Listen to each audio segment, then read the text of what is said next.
has once again allowed us to be in His presence for this fourth session in this series. और इस श्रृंखला में चौथे सत्र में एक और बार आने का अवसर अनुमति परमेश्वर ने हमें दिया. As we were hearing, our main theme is Change Me, Lord. जैसा कि हम सुन रहे थे, हमारा मुख्य विषय है मुझे बदल दो प्रभु. And our subject for this evening is Let me be thankful, Lord. और आज के सत्र का विषय है मैं धन्यवादी हो जाऊं प्रभु. And we know the intention is that the Lord needs to change us. और हम जानते हैं कि मनसा ये है कि परमेश्वर हमें बदले. Our attitude needs to be changed by the help of God. परमेश्वर की सहायता मदद से हमारा रवैया बदले. And that is the reason these 8 different sessions looking into the areas where we can be changed, our attitudes can be changed for the Lord. इसीलिए कारण है कि इन 8 सत्रों में अलग-अलग क्षेत्रों को दिया गया है कि किस प्रकार से हम अपने आप को, अपने रवैये को बदल सकते हैं. Let us come to the topic for this evening, the fourth session. Let me be thankful, Lord. और आज के चौथे सत्र के विषय में हम आज आते हैं मैं शुक्रगुजार हो जाऊं प्रभु.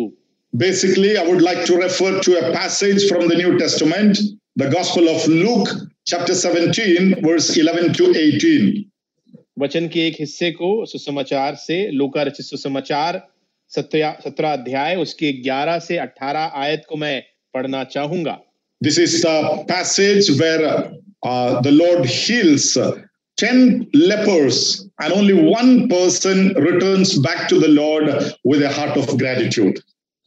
ये वो हिस्सा है जहां पे हम देखते हैं कि प्रभु यीशु ने 10 कोढ़ियों को चंगा किया और उन 10 में से केवल एक ही वापस आता है उस धन्यवाद के हृदय के साथ. Probably this is one of the classic examples of a grateful heart or a thankful heart that we read as an example in the scriptures.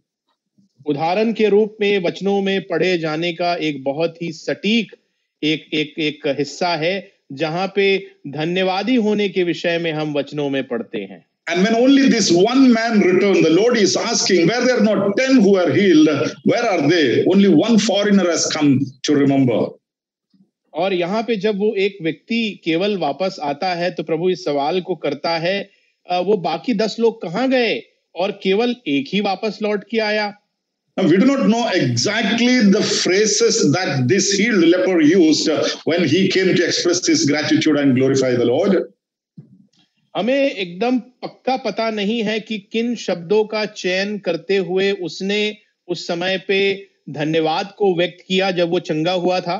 But there is no doubt his heart would have been filled with a lot of gratitude to the Lord who healed him. लेकिन इस बात में कोई दौराय नहीं है कि उसका हृदय जो है उस धन्यवाद से भर गया होगा उस प्रभु के प्रति जिसने उसे चंगा किया. And he just wants to pour out his thankful heart before the Lord. और वह पूर्ण रूप से अपने धन्यवादी हृदय को प्रभु के सामने उंडेलना चाहता था. Thank you is a very common phrase that we all use in our day-to-day lives. हमारे रोज बरोज की जिंदगी में धन्यवाद ये शब्द जो है बहुत ही सामान्य है. Even if we use a paid service, at the end of that, we will just say thank you to that service provider. और अगर कोई ऐसी सेवा हम लेते हैं जिसके लिए हमने पैसे भी खर्च किए हैं तो सेवा देने वाले को हम धन्यवाद कहते हैं. In fact, most of the service providers expect that we will thank them in spite of the fact that we have paid them also. और बहुत से सेवा देने वाले ऐसा पहले से सोच लेते हैं कि हम उन्हें उन सेवाओं के लिए धन्यवाद देंगे हालांकि हमने उसके लिए उन्हें पैसे दिए हैं. Now here we are going to talk about the Christian attitude of thankfulness. यहाँ पे हम जो मसीही रवैया है इस धन्यवाद के प्रति उसके विषय में हम बात करेंगे. Beginning from God, we come across many circumstances and occasions where we need to be thankful to someone in our lives. परमेश्वर से धन्यवाद परमेश्वर को धन्यवाद देते हुए शुरू करते हुए हम ऐसी कई परिस्थितियों और अवसरों का सामना करते हैं जहां हमें किसी न किसी का आभार प्रति करना होता है, उसकी आवश्यकता पड़ती है। We see several examples in the Bible, in the Old Testament as well as in the New Testament, where people express their gratitude and thankfulness to God and the people in different ways. और कई तरीकों से Bible में, नए नियम में, पुराने नियम में लोगों के विषय में हम पढ़ते हैं जिन्होंने प्रभु के प्रति जो है आभार को, धन्यवाद को व्यक्त किया। To some by way of offering or acknowledging or serving or witnessing, various ways they express their gratitude to the ones who help them. और अलग अलग तरीकों से हम देखते हैं कि लोगों ने बाइबल में भी आभार प्रकट किया। कुछ लोगों ने दान देकर, कुछ लोगों ने इस बात को स्वीकार कर करके उनको सेवा मिली, कुछ लोगों ने सेवा करके, साक्षी देके, इत्यादि जो है तरीकों से धन्यवाद को व्यक्त किया है। Now, in the time that we have before us, we will just look into some of the areas where we truly need to be thankful in our lives. और आज हमारे सामने जो थोड़ा सा समय है, तो हमें उन क्षेत्रों को देखना है अपने जीवन में कि कहां-कहां हम धन्यवादी हो सकते हैं। To be thankful is quite scriptural, and it is a requirement of the scripture from the saints. और धन्यवादी होना वचन आधारित बात है, और वचन इस बात की मांग करता है कि हम धन्यवादी हों। And if our attitude changes, our heart and mind changes, that we become more grateful and thankful to the ones from whom we have been benefited. और हमारा रवैया बदलता है, हमारे हृदय और मन जो है बदलते हैं उनके प्रति जिनके द्वारा हमें मदद मिली है। The first thing I want to mention here is be thankful to God always for all things. पहली बात जो मैं आपको बताना चाहूंगा वो ये है कि हर चीज के लिए हमेशा परमेश्वर का धन्यवाद करें। This is quite biblical. The Bible says so. ये बाइबल आधारित बात है, बाइबल इस बात के बारे में हमें बताता है। Paul writes in Ephesians chapter 5 and verse 20, giving thanks always for all things to God the Father in the name of our Lord Jesus Christ. पौलुस जो है इफिसियों उसके 5 और 20 आयत में इस बात को बताता है कि सदा सब बातों के लिए प्रभु यीशु मसीह के नाम से परमेश्वर पिता का धन्यवाद करते रहो। So giving thanks for all things and always, these are the two phrases, words that Paul has used there. यहाँ पे पौलुस दो शब्दों का चयन कर रहा है कि हर बातों के लिए और हर समय धन्यवाद करें। That means there is nothing that we can miss out from thanking God. तो कहने का तात्पर्य यह है कि यहाँ पे कोई भी ऐसी बात नहीं है जिसको हम छोड़ दें कि हम उसके लिए प्रभु का धन्यवाद ना कर पाए। So our basic attitude must change, that we should have a heart of thankfulness to God for various reasons.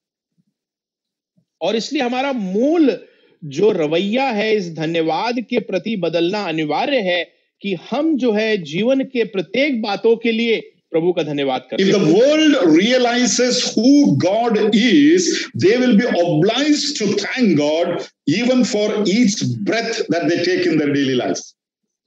अगर ये संसार इस बात को समझ पाए कि परमेश्वर कौन है, तो सचमुच में हर एक सांस जो वो लेते हैं उसके लिए वो परमेश्वर का धन्यवाद करेंगे। But why many people are not thanking God? लेकिन आज बहुत सारे लोग क्यों परमेश्वर का धन्यवाद नहीं कर रहे हैं? Simply because they have not understood who God is. और उसका मूल कारण यह है कि वह परमेश्वर को नहीं जान पाए हैं कि वो कौन है। They believe everything has come to them naturally or by their own merits or strength. और वो ऐसा सोचते हैं कि ये सारी बातें प्राकृतिक रूप से और उनकी अपनी पहल या ताकत से ही उनको मिल गई है। That is why many people are not able to thank God for everything. इसीलिए इसी कारण सारी बातों के लिए बहुत से लोग जो हैं परमेश्वर का धन्यवाद नहीं करते। Sometimes even Christians, believers also become so routinistic in their life that they don't realize who exactly God is. और कई बार रोजमर्रा के इन बातों में बहुत सारे मसीह भी फंस जाते हैं कि वो इस बात को समझ नहीं पाते कि कौन है ये प्रभु। The greatest privilege we have today is we have known God, who this God is all about. और आज जो हमें सबसे बड़ा सौभाग्य मिला है वो ये है कि हमने इस परमेश्वर को जान लिया है। ये परमेश्वर कौन है? We realize nothing has come to us outside or apart from God. और हम इस बात को बखूबी समझते हैं कि परमेश्वर के बाहर, परमेश्वर के बगैर कोई भी बात हमारे पास नहीं मिली है। We cannot question the sovereignty of God. परमेश्वर के उस ईश्वरता को, उस पर हम सवाल नहीं कर सकते। There may be times God makes us pass through hard times. और जीवन में समय तो ऐसा हो सकता है कि हमें वह मुश्किल के दौर से गुजारे। And we may sometimes think, where is God? Where is He? Is He not able to see us or help us? और ऐसे परिस्थितियों में हम सोच सकते हैं कि भाई परमेश्वर कहाँ है? क्या वो देख नहीं पा रहा है? क्या वो हमें मदद नहीं कर पाएगा? When the present pandemic took so many people away, I'm sure many would ask this question, where is God? What is He doing? और वर्तमान के इस महामारी ने जब बहुत से प्रियजनों को ले गए तो शायद हम में से प्रत्येक ने सवाल को पूछा होगा कि परमेश्वर कहाँ है? वो क्या कर रहा है? If we understand who God is, we will never ask that question. अगर हम इस बात को समझ सकते हैं, जानते हैं कि परमेश्वर कौन है, तो कभी भी हम इस सवाल को नहीं पूछेंगे। Even if we pass through the valley of death or sorrows in our lives, we will find reasons to thank God if we know who our God is. और चाहे हम मृत्यु की तराइयों से भी गुजरे, चाहे हम दुख की उस वादियों में भी गुजरे, उसमें भी हम परमेश्वर का धन्यवाद करेंगे अगर हम जानेंगे कि परमेश्वर कौन है। And the greatest privilege today the believers or the Christians have is we have known such a God, so we can find reasons to thank God for everything which the world is not able to do. और इसलिए मसीह होने के नाते आज हमारे पास वो एक बड़ा सौभाग्य है कि हमने परमेश्वर को जाना है कि वो कौन है, उसने क्या किया है, और हम उसके धन्यवादी होते हैं। Paul writes to the Thessalonians, in everything give thanks, for this is the will of God in Christ Jesus for you.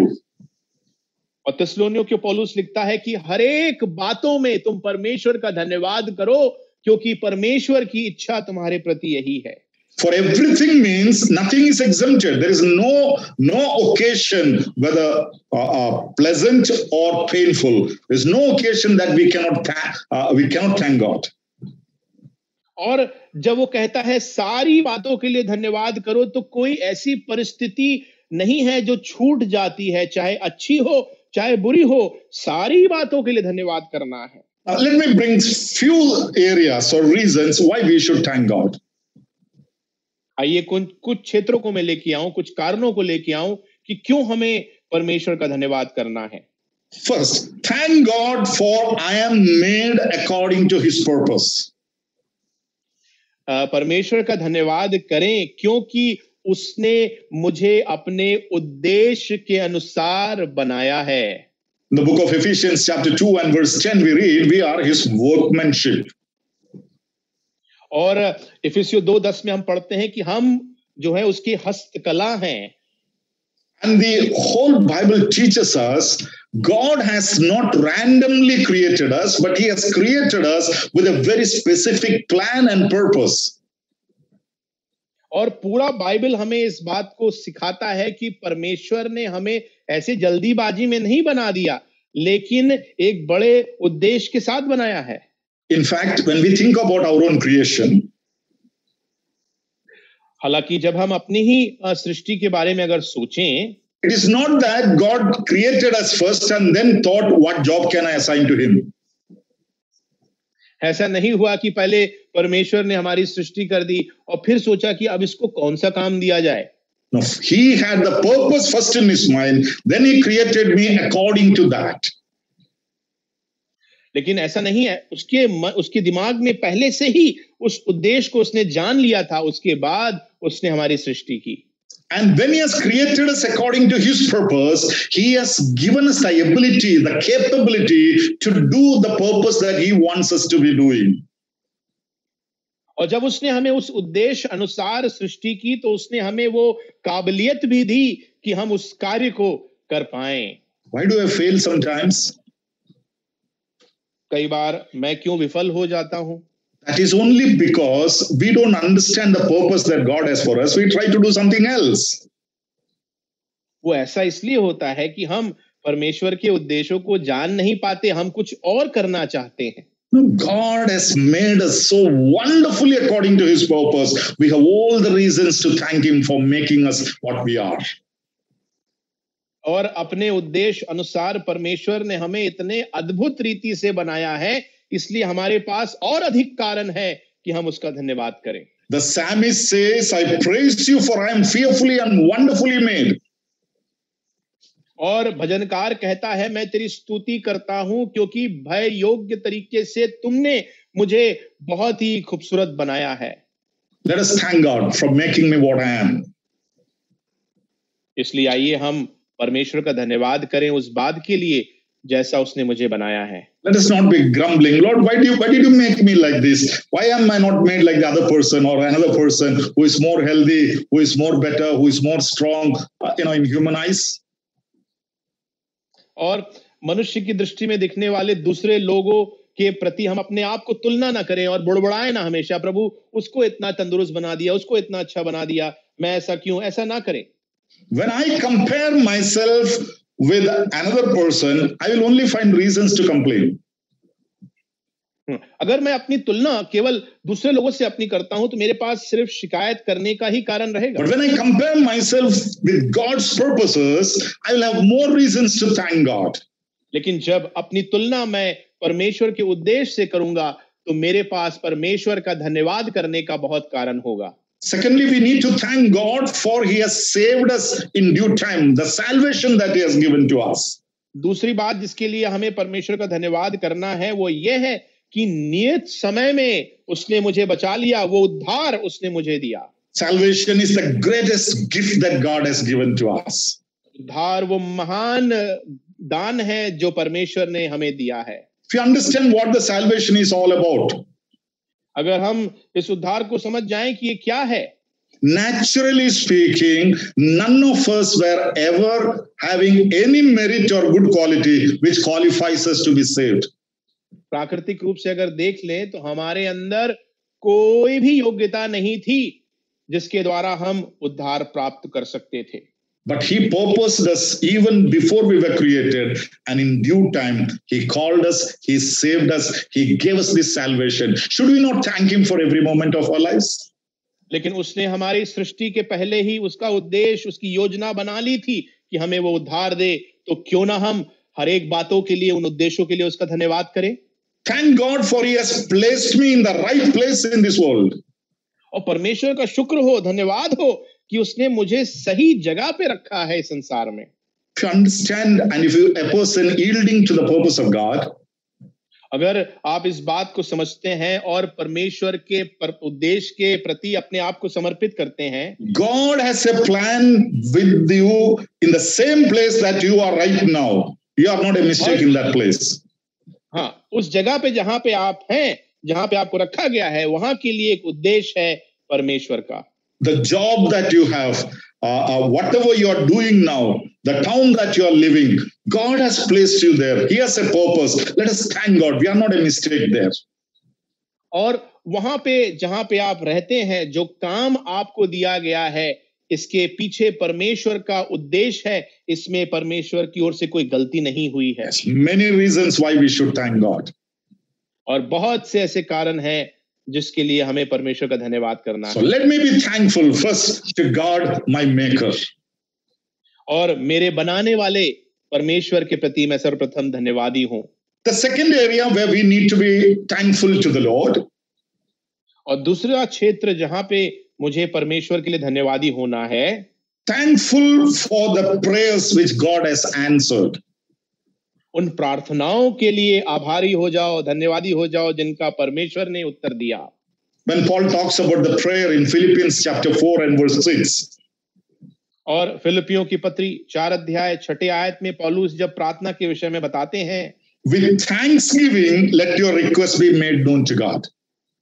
वो कहते हैं कि धन्यवाद के साथ जो है तुम्हारे निवेदन विनती परमेश्वर के सन्मुख उपस्थित किए जाएं। God is a prayer answering God.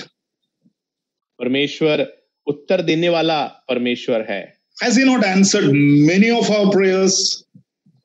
क्या उसने हमारे बहुत से प्रार्थनाओं का उत्तर नहीं दिया है?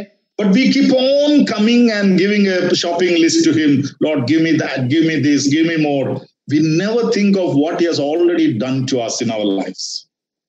लेकिन बार बार हम आते हुए उस खरीदारी की सूची, लंबी सूची उसको दे देते हैं कि मुझे और दे, और वो भूल जाते हैं उन बातों को जो उसने हमें दिया है। So the major problem with us is that many of the answers given by God have gone unnoticed in our lives. तो समस्या आज ये है कि बहुत सी प्रार्थनाओं का उत्तर जो परमेश्वर ने हमें दे दिया है, उसको हम भूल जा रहे हैं, उसको देख नहीं रहे हैं। We are only looking forward to get more. हम केवल आगे की ओर देख रहे हैं कि हमें और मिल जाए। So approach God with thanksgiving before you ask for more in your life. इसलिए इसके पहले कि आप और अधिक मांगे अपने जीवन में, धन्यवाद के साथ परमेश्वर के सामने आए। God's gifts and blessings are indescribable by man's wisdom.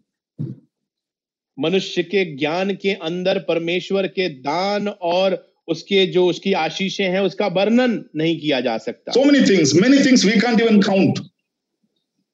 बहुत से ऐसी बातें हैं हम उसकी गिनती भी नहीं कर सकते। But thank Him for everything that He has done to us. लेकिन धन्यवाद करिए सारी बातों के लिए जो उसने हमारे लिए किया है। Our words may not be sufficient to explain what He has done to us. Our human minds may not be able to fathom what He has done to us. और हमारे शब्द जो हैं पूरे नहीं पड़ेंगे, मानसिक जो बुद्धि है वो पूरा नहीं पड़ेगा इस बात को समझने के लिए कि उसने हमारे लिए क्या किया है।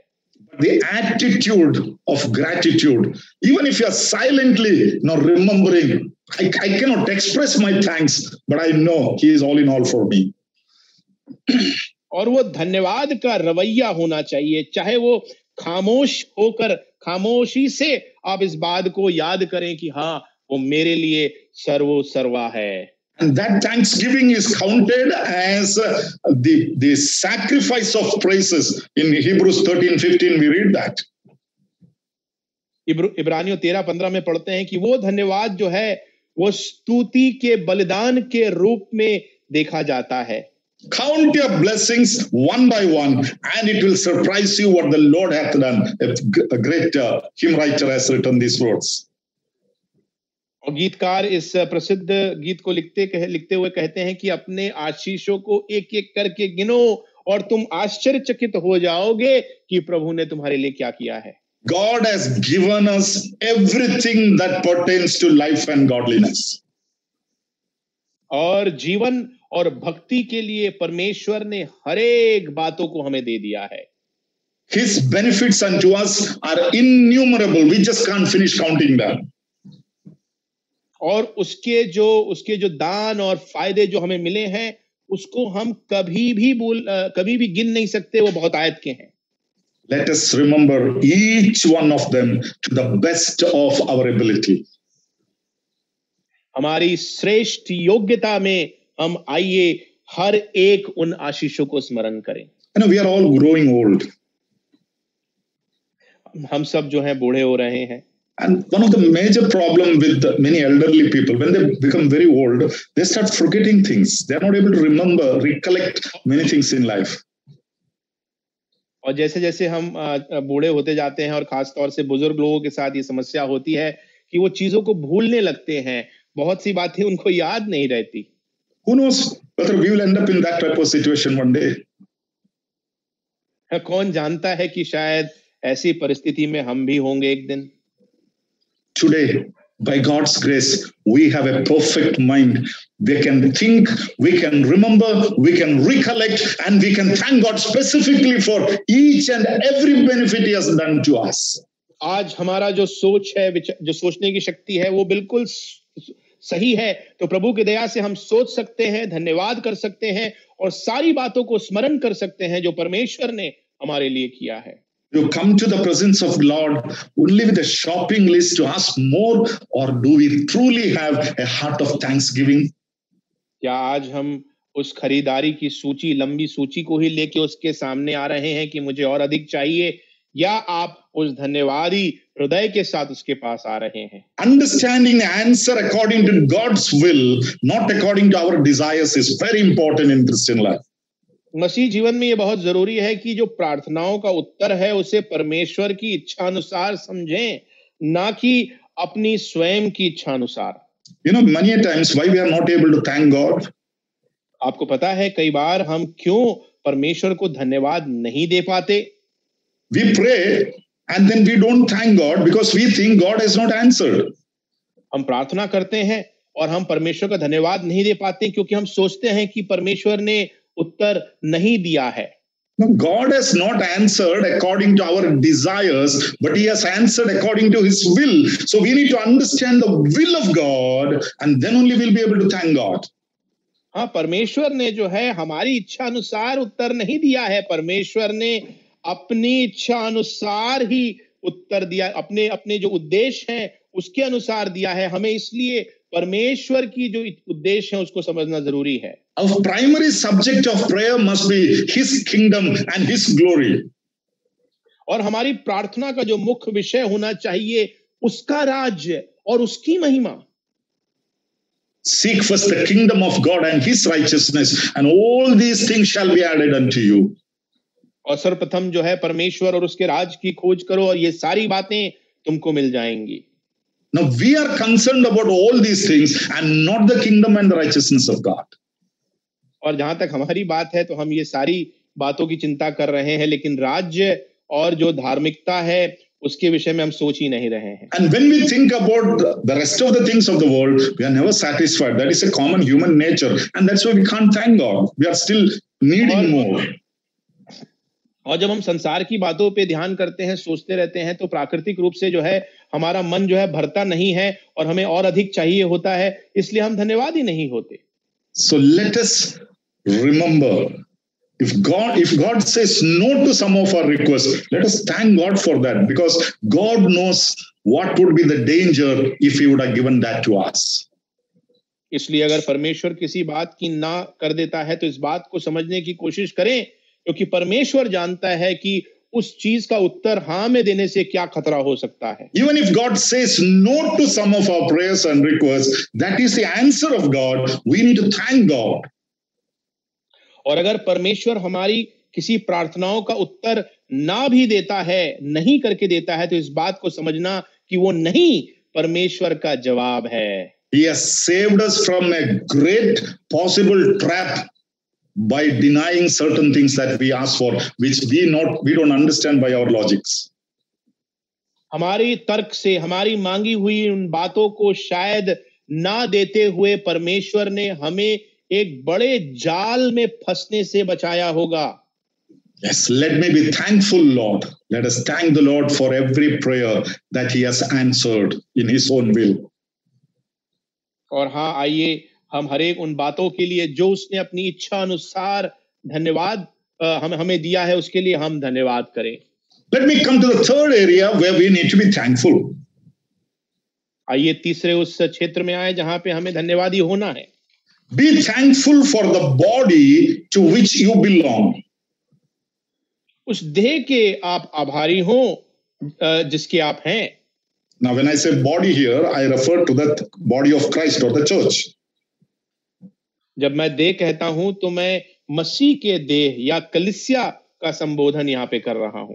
In Colossians chapter 3 and verse 15, कुलुस्सियों उसके 3 और 15 में we read, Paul writes, let the peace of God rule in your hearts, to which also you are called in one body, and be thankful.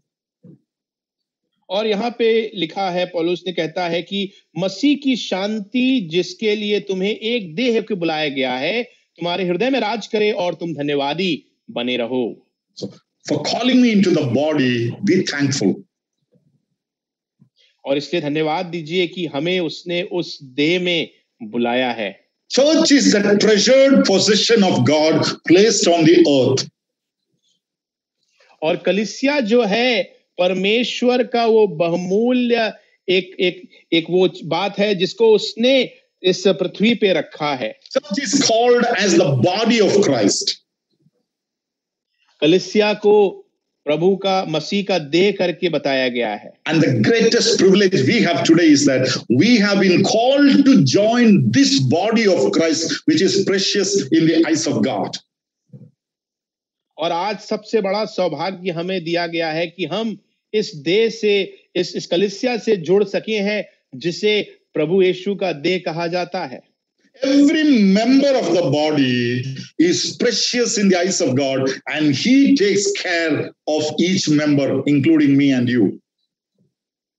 परमेश्वर की निगाहों में इस शरीर का हरेक जो सदस्य है वह जो है बहुमूल्य है और हरेक की देखरेख वो करता है। Let us be thankful for the body to which we belong. तो आइए उस देह के जिसके हम हैं उसके प्रति हम अपना आभार प्रकट करें। Thank God for I am the part of His body, the church. और उस कलीसिया के लिए धन्यवाद करें जिस कलीसिया जिस देह का मैं हिस्सा हूं। We are brought into an inseparable relationship with Christ when we are brought into this body.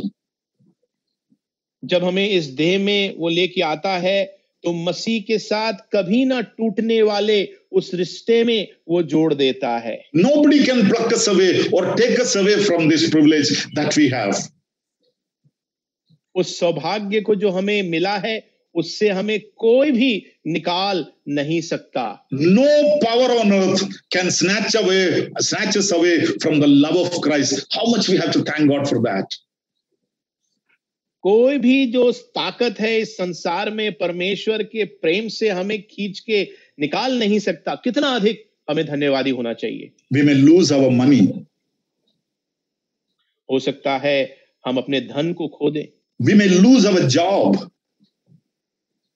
हो सकता है आपकी नौकरी चली We जाए। may lose our health. हो सकता है हमारा स्वास्थ्य जो है वो खराब हो जाए। We may lose everything in life. जीवन में हो सकता है कि हम हर बातों को खो दें। But this relationship with the body of Christ, something that we will never lose, it is so secure. How much we got to be thankful unto Him. लेकिन ये जो संबंध जो है मसीह के देह के साथ इतना सुरक्षित है कि हम कभी भी इसको नहीं खो सकते। तो कितना अधिक धन्यवादी होना है हमें। We are partakers with one another.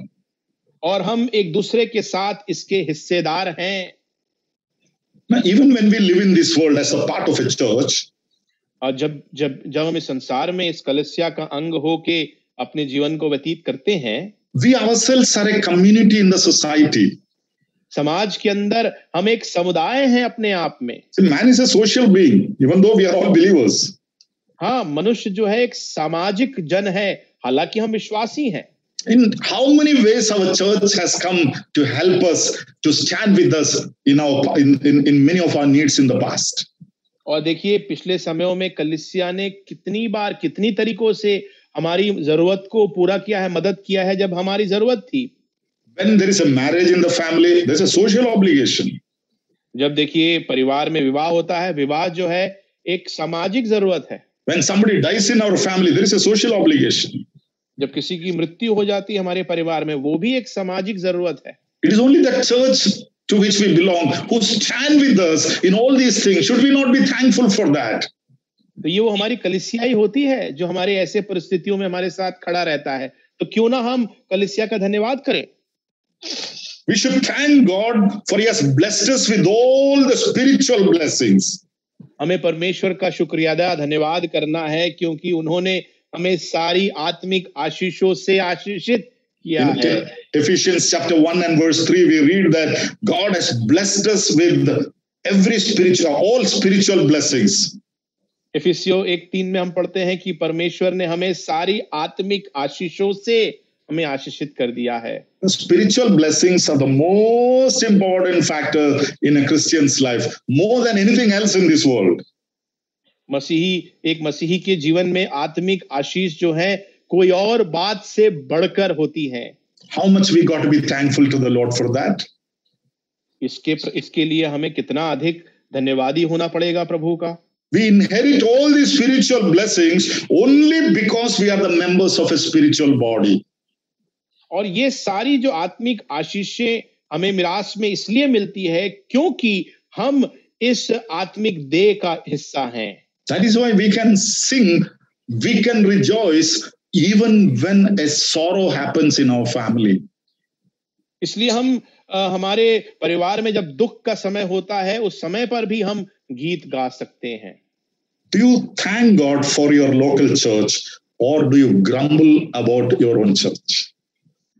और क्या अपने स्थानीय कलीसिया के प्रति आप धन्यवाद व्यक्त करते हैं या आप उसकी खिलाफत करते हुए बड़बड़ाते हैं? This is a very personal question to every one of us. We need to change our attitude. ये एक बहुत ही व्यक्तिगत सवाल है प्रत्येक की ओर। हमें अपना रवैया बदलना जरूरी है। Finding fault with their church is very easy. We are all human beings. हम सब मनुष्य हैं। कलीसिया में जो त्रुटियां हैं, कमियां, उसको ढूंढना बहुत आसान है। Finding fault with your elders and leaders and the rest of the members in the church, it's very easy. We are all human beings. अगुओं के साथ में, प्राचीनों के साथ में और कलीसिया के बाकी सदस्यों के साथ में त्रुटियां, कमियां ढूंढना बहुत ही आसान बात है। No church is perfect. No individual is perfect. कोई व्यक्ति, कोई कलीसिया, कोई भी सिद्ध नहीं है। So our thankfulness for the church that we belong depends on our mindset. और हमारा जो धन्यवाद है कलीसिया के प्रति वो इस बात पे निर्धारित है कि हमारे मन में क्या है, हम क्या सोचते हैं। And our mindset depends on our attitude, how we develop that. और हमारा जो सोच है वो हमारे रवैयों पे निर्धारित होता है कि हम उसको कैसे बनाते हैं। If you seek that you must be served by all, then you will never be satisfied. You will only grumble all the time. अगर आपकी सोच यह है कि आपकी सब लोग सेवा टहल करें तो कभी भी आप संतृप्त नहीं होंगे, हमेशा आप बुड़बुड़ाएंगे। The Lord Jesus Christ said, "Be the servants of all." और प्रभु यीशु मसीह ने कहा कि सबके आप दास बने। You know why we are not able to thank for our church, the body to which we belong? क्यों हम अपनी कलीसिया का, उस देह का जिसका हम हिस्सा हैं, क्यों हम धन्यवाद नहीं कर पाते? Because we seek to be served by the church. क्योंकि हमारी ये चेष्टा होती है, मनसा होती है कि कलीसिया हमारी सेवा करे। But when we become the servants of all, as the Lord has taught us, लेकिन जब हम सबके दास बन जाते हैं जिस प्रकार से प्रभु ने हमें सिखाया, every other brother and sister in my church is, or they become an opportunity for me to serve. और तब हर एक भाई, हर एक बहन कलीसिया में हमारे लिए एक मौका हो जाता है कि हम उनकी सेवा टहल करें। And I can thank God, Lord, thank you for giving me this opportunity. और तब हम प्रभु का धन्यवाद कर सकते हैं, धन्यवाद प्रभु, ये मौका मुझे आपने दिया। Let me come to the fourth area where we need to be thankful in our lives. मैं चौथे क्षेत्र में आ जाऊंगा कि जहां पे हमें धन्यवादी होना है। Be thankful for the people who encouraged your faith.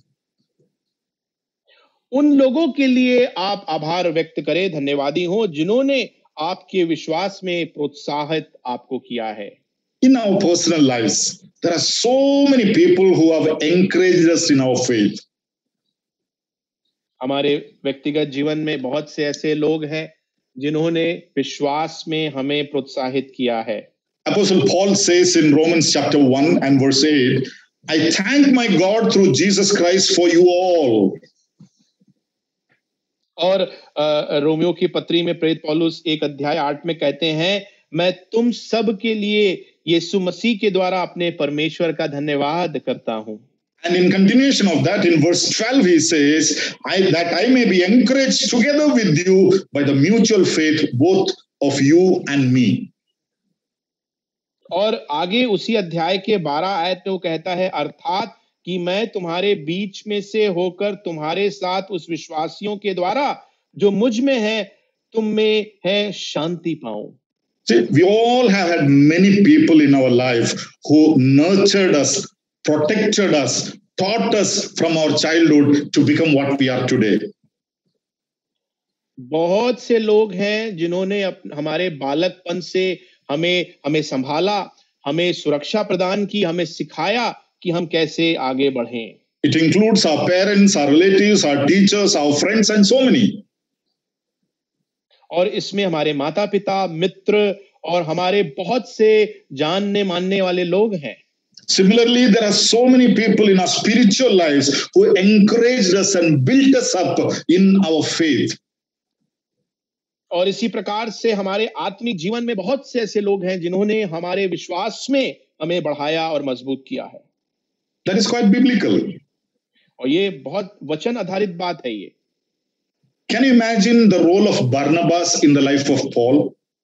पौलुस के जीवन में बरनबास का किरदार, आप इसके बारे में सोचिए। Paul is an outstanding person in the latter days, no doubt about it. हाँ, आगे के दिनों में पौलुस जो है बड़ा ही एक जबरदस्त व्यक्ति था, इसमें कोई शक नहीं है। But there is a man who initially encouraged him in his faith and brought him forward. लेकिन शुरुआती दिनों में एक ऐसा व्यक्ति था जिसने पौलुस को प्रोत्साहित किया और उसको आगे लेके आया। We call them as our spiritual mentors. और हम उन्हें अपने आत्मिक गुरु कह सकते हैं। Paul trained up Timothy, a young man. पौलुस ने उस जवान व्यक्ति तिमोथी को भी प्रशिक्षण दिया। There may be somebody in your life who has encouraged you, built you up, as Paul encouraged Timothy, built. और जिस प्रकार से पौलुस ने तिमोथियुस को प्रोत्साहित करके बढ़ा दिया, आपके जीवन में भी कोई ना कोई ऐसा होगा जिसने आपको प्रोत्साहन और बढ़ोतरी में मदद की होगी। So we need to have a thankful heart for them. इसलिए उनके प्रति एक धन्यवादी हृदय होना जरूरी है। These spiritual leaders are not doing anything to us for financial benefit or expecting anything from us. ये जो आत्मिक जो अगुवे हैं ना, ये किसी आर्थिक बात को आर्थिक को सोचते हुए ऐसा नहीं कर रहे हैं हमारे लिए। They do it because God has entrusted that responsibility to them. वो ऐसा इसलिए करते हैं क्योंकि ये जिम्मेदारी परमेश्वर ने उनको सौंपी है। So we need to have a thankful heart for them. इसलिए उनके प्रति हमारा धन्यवादी हृदय होना है। Don't just, turn your face away from the many people who initially encouraged you to become what you are today. इसलिए उन लोगों से जिन्होंने शुरुआती जीवन में आपको बहुत प्रोत्साहन दिया है और जहां पे आज खड़े हैं उसके लिए जिन्होंने प्रोत्साहन दिया, उनके प्रति अपने मुंह को मत मोड़ लेना। Expressing our thanks is an encouragement to them so that they can do better service and they can continue with that service with many others in the coming days. अपना जो हम धन्यवाद प्रकट करते हैं उनके प्रति, वो उनके लिए प्रोत्साहन का कारण होता है कि आने वाले दिनों में वो और अधिक ऐसा कर सकें। Yes, let us always remember the people who encouraged us in our spiritual lives, in our faith, who brought us forward. इसलिए आइए हम उन लोगों को हमेशा याद करें जिन्होंने हमारे आत्मिक विश्वास में हमें बढ़ाया है और हमें चलाया है आगे। So I am a leader today, I am a preacher today, I am an able man today, I am by myself today, I am independent today, I don't care for all these people. No, never do that. और मैं जो हूं एक अगवा हूं, मैं जो हूं एक शिक्षक हूं और मैं जो हूं समृद्ध हूं, मैं सब कुछ खुद कर सकता हूं, मैं दूसरों की चिंता नहीं करता, ऐसा बिल्कुल ना करें। Just remembering with a thankful heart, that itself is enough. केवल जो है एक धन्यवाद के दिल के साथ याद करना ही काफी है। Number 5, the fifth area that we need to be thankful. पांचवा क्षेत्र जो है जहां पे हमें धन्यवादी होना है, be thankful for those who sacrificed for your comfort. उन लोगों के प्रति अपना आभार आप प्रकट करें जिन्होंने अपने आराम का भी बलिदान कर दिया है आपके लिए। This is a step ahead of what I said in point number 4. चौथा जो बिंदु मैंने आपको बताया था उससे ये बात एक कदम और आगे है। These are the men or the people who sacrifice their comfort to make you comfortable and to make you what you are today. ये वो लोग हैं जिन्होंने अपने आराम को जो है खो दिया ताकि आपको आरामदेह बना दें और आप उस चीज को हासिल कर सकें जो आपने आज हासिल किया है। One example Paul talks about in Romans chapter 16 about Priscilla and Aquila. और रोमियो उसके 16 में पौलुस प्रिस्का और अकेला का उदाहरण हमें देता है। He says they risk their own necks for my life, to whom not only I give thanks, but also all the churches of the Gentiles. वो उनके विषय में ऐसा कहते हैं कि मेरे प्राण के लिए अपना ही सिर उन्होंने रख दिया कि केवल मैं ही नहीं वरन अन्य जाति जो हैं सारी कलीसिया भी उनका धन्यवाद करती हैं। They risk their life, they risk their necks. And Paul says, I thank them, not only me, but all the churches of the Gentiles thank them. और पौलुस कहता है कि उन्होंने अपने जो है जीवन का भी जो है सोचा नहीं, अपने सिर को वहां देने के लिए तैयार कर दिया कि केवल मैं ही नहीं वरन अन्य जाति भी उनका धन्यवाद करें। There are so many people who have taken the risk of their life, who have sacrificed everything to contribute to our lives, to make us what we are today. और ऐसे कितने सारे लोग हैं जिन्होंने अपने जान का जोखिम उठाते हुए, बलिदान देते हुए हमें जहां पे आज हम हैं, हमारी उन्होंने सहायता की। Few examples: the brethren who sacrificially stood by you in your trouble. कुछ उदाहरण इस प्रकार से वो भाई लोग हैं जो आपके मुसीबत के समय में बलिदान स्वरूप जो है आपके साथ साथ खड़े रहे। For example, Paul talks about that in 2 Timothy chapter 4. और दूसरे तिमोथी और उसके चौथे अध्याय में पौलुस इसका बखान करते हैं। He says, I was forsaken by everyone. वो कहता है कि मुझे सब ने छोड़ दिया था। Almost everyone left me. I was in trouble. I was left alone. Only very few people stood with me. और जो है मैं बड़े मुश्किल में था और सब लोगों ने मुझे छोड़ दिया था। बहुत ही थोड़े बोड़े लोग मेरे साथ थे। When persecution happens, it's a risky thing to stand with the persecuted, not easy thing. और जब सताव आता है तो सताव ग्रसित लोगों के साथ खड़ा होना आसान नहीं है, खतरे से भरा हुआ है। Are there not men who stood with us? क्या ऐसे लोग नहीं हैं जो हमारे साथ खड़े हुए? Live alone. When this pandemic, this COVID, when some of us were affected with COVID, nobody were wanting to come anywhere close to us. Are there not men, people who took the risk of their life to serve us? और Covid के समय में भी जब हमें Covid हुआ और इससे हम गुजरे तो बहुत से ऐसे लोग थे जो नहीं आए, लेकिन ऐसे भी लोग थे जिन्होंने अपने जान का जोखिम उठाकर भी हमारी मदद करने आए। Now we need to remember them thankfully. It's a biblical concept. ये एक वचन का एक विषय है कि हमें धन्यवाद के साथ उनको स्मरण करना है। We need to be thankful for our parents and guardians who sacrificed their comfort for us. हमारे जो अभिभावक हैं, हमारे जो माता पिता हैं, जिन्होंने अपनी सुख सुविधाओं का बलिदान कर दिया, उनके प्रति धन्यवादी होना है। 1 Timothy chapter 5 and verse 4, Paul talks about the obligation towards the parents. और पहले तिमोथी 1:4 में जो है पौलुस जो है माता पिता के प्रति जो हमारी जिम्मेदारियां हैं उसके विषय में बताते हैं। I want to tell you, every one of you who are listening to me, remember the role of your parents in your life to make you what you are today. मैं आप सबको जो आज मेरी बात को सुन रहे हैं, मैं कहना चाहता हूं कि माता पिता के उन किरदारों को आप याद करो।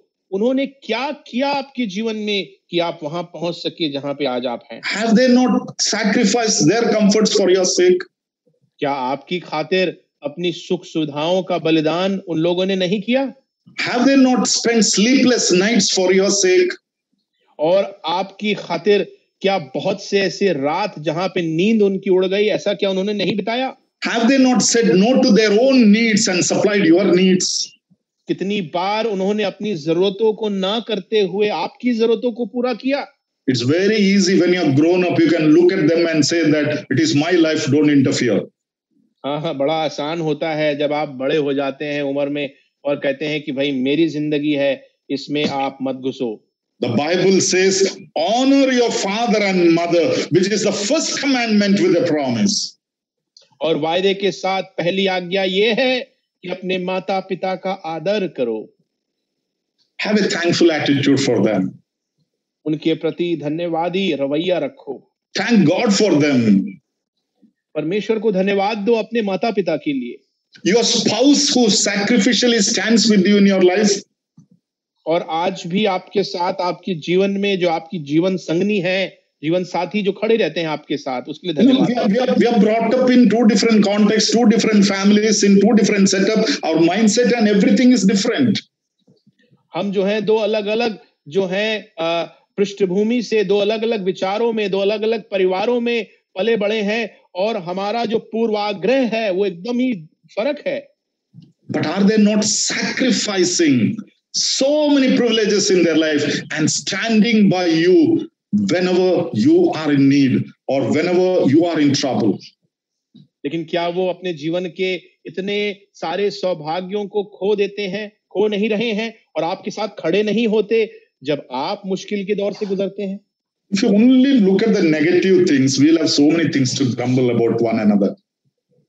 अगर हम केवल नकारात्मक बातों को ही देखते रहें तो हमारे पास एक दूसरे के लिए कुड़कुड़ाने के लिए बहुत सी बातें होंगी। Yes, I am also different. She is also different. Everybody are different. But if you want to be optimistic, you will find 101 reasons to thank God and thank them for what they mean to you in your lives. और वो भिन्न है, मैं भिन्न हूं, और इस बात को आप कह सकते हैं, लेकिन फिर भी आपके पास 101 कारण हो सकते हैं कि आप अपने जीवन में सकारात्मक हो और धन्यवाद दे सकें उनके लिए जो उन्होंने आपके जीवन में किया है। Yes, let us be thankful for all these people who sacrificially stood with you, sacrificed their comforts to make you what you are and make you comfortable. और आइए उन सारे लोगों के प्रति धन्यवाद के साथ हम आज खड़े रहें जिन्होंने बलिदान के साथ वो अपने जीवन के आराम को खोते हुए आपके साथ खड़े रहे और आप वहां पहुंच सके जहां पे आज आप खड़े हैं। And finally, number 6, be thankful for the ones who provided your material needs. छठवीं और आखिरी बात यह है कि उन लोगों के आभारी हो, धन्यवादी हो जिन्होंने आपकी भौतिक जरूरतों को पूरा किया है। Money is the last priority, but then none of us can survive without it. पैसा जो है सबसे आखिरी प्रमुखता हो सकती है, लेकिन बिना धन के हम जीवित नहीं रह सकते। Paul's letter to the Philippians is a classic example for that. इसका एक सटीक उदाहरण है पौलुस की पत्री फिलिपियों को। Philippians chapter 1 and verse 3, Paul says, I thank my God upon every remembrance of you. And chapter 4 and verse 15, he says, you Philippians, from the beginning, you stood with me and shared concerning giving and receiving. और यहाँ पे फिलिपियों 1:3 में पौलुस ये कहते हैं कि मैं जब जब तुम्हें स्मरण करता हूं तब तब अपने परमेश्वर का धन्यवाद करता हूं। और आगे 4 अध्याय 15 आयत में कहता है, फिलिपियों, तुम आप ही जानते हो कि सुसमाचार प्रचार के आरंभ में जब मैं मकेदोनिया से कूच के लिए गया तो किसी मंडली के लेने देने के विषय में मेरी सहायता नहीं की और तुम मेरे साथ खड़े रहे। Paul was a person who maintained high integrity in financial matters.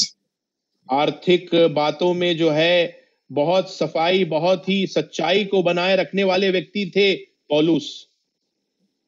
But he always thankfully acknowledged everything that he received for his livelihood. लेकिन अपनी जीविका के लिए जो कुछ भी उनको मिला उसका उन्होंने धन्यवाद किया। Money is not everything, but we all need money. धन जो है, पैसा जो है सब कुछ नहीं है, लेकिन हमें पैसे की जरूरत होती है। And God has his own way of providing our needs. और परमेश्वर के पास अपने ही तरीके हैं जिसके द्वारा वो हमारी जरूरतों को पूरा करता है। Thankfully remember the channels through which God is meeting our day-to-day needs. और हमारी रोजानाओं की जो जरूरतें हैं जिनको परमेश्वर पूरा करता है, उन माध्यमों को आप याद करके परमेश्वर का धन्यवाद करो। whatever channels, whatever sources through which God is meeting our day-to-day needs, let us have a heart of thankfulness. कोई भी सूत्र हो, कोई भी माध्यम हो, आइए हम एक धन्यवाद के हृदय के साथ परमेश्वर को स्मरण करें। As a servant of God, as a believer, as a Christian, if you are receiving some help from someone, don't just say that, okay, that is his responsibility, I will thank God. At least have the kindness to acknowledge we are accountable for it. परमेश्वर के सेवक, परमेश्वर के दास, परमेश्वर के एक विश्वासी होने के नाते जब कोई आपको सहायता या कुछ मदद मिलती है तो ऐसा ना कहें कि नहीं, ये तो उनको मुझे देना है, लेकिन आपके हृदय में एक धन्यवाद का एक बात होना जरूरी है। See, in Romans chapter 12 and verse 8, we see God has gifted some people to give liberally to the needs of the saints. Romeo 12 और 8 में हम देखते हैं कि परमेश्वर ने कुछ लोगों को दान दिया है कि खुलकर जो है संतों की जरूरतों के लिए वो दे सकें।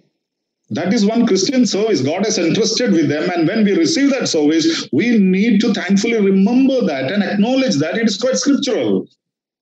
ये आत्मिक सेवा है, ये वचन की बात है। जब कभी भी ऐसी सेवा के हम जो है हिस्सेदार या भागीदार होते हैं तो हमको धन्यवाद के साथ उसको स्मरण करना है। A step ahead, I want to say, be thankful even for your employer or the business that you are doing, because it is a God-given way that your needs are being taken care. मैं आपको एक और आगे बढ़कर एक कदम आगे बढ़कर एक बात और बताना चाहूंगा कि जो आपके मालिक हैं, जहां नौकरी आप करते हैं, उनके प्रति, अपने व्यवसाय के प्रति आप धन्यवादी हो जो आपकी जीविका का स्रोत है। I just want to conclude by saying one thing. Based on Acts chapter 20 and verse 38, it is more blessed to give than to receive. और प्रेरितों के काम 20 अध्याय और 35 जो वचन है उस पे आधारित मैं एक बात कहना चाहूंगा और समाप्त करना चाहूंगा, वो ये है कि लेने से देना जो है वो धन्य है। Ephesians chapter 4 verse 28, Apostle Paul says, इफिसियों 4 और 28 में प्रेरित पौलुस कहते हैं, work hard with his hands what is good, that he may have something to give him who has need. और बड़ी मेहनत करके आप कुछ करें ताकि आप उनको दे सकें कुछ जिनको जरूरत है। Thank God when someone helps you in the name of the Lord. प्रभु के नाम में जब किसी ने आपकी मदद की हो तो आप धन्यवाद करें। But thank God all the more when he strengthens your hand to give to the needs of others. लेकिन इससे और अधिक प्रभु का आप धन्यवाद करें जब प्रभु आपके हाथों को मजबूत करता है कि आप दूसरों की जरूरतों पे दे सकें। Many things that we need to be thankful to the Lord, thankfully remembering many people in our lives. बहुत सी बातें हैं जिसके लिए हमें परमेश्वर को धन्यवाद देना है, बहुत से लोगों को स्मरण करना है अपने जीवन में और धन्यवाद करना है। Lord, let me be thankful, change my attitude. प्रभु मैं धन्यवादी हो जाऊं, प्रभु मेरे रवैये को बदल दो। May his name be glorified. Let us be thankful to the Lord and to all the people whoever have helped us in any ways, because it is quite biblical. Let our attitude change. और आइए हम धन्यवादी हो जाएं, शुक्रगुजार हो जाएं हर एक बातों के लिए, हर एक उन लोगों के लिए। ये बाइबल आधारित बात है। आइए हमारा रवैया बदले। Thank you. God bless you all. धन्यवाद। प्रभु आप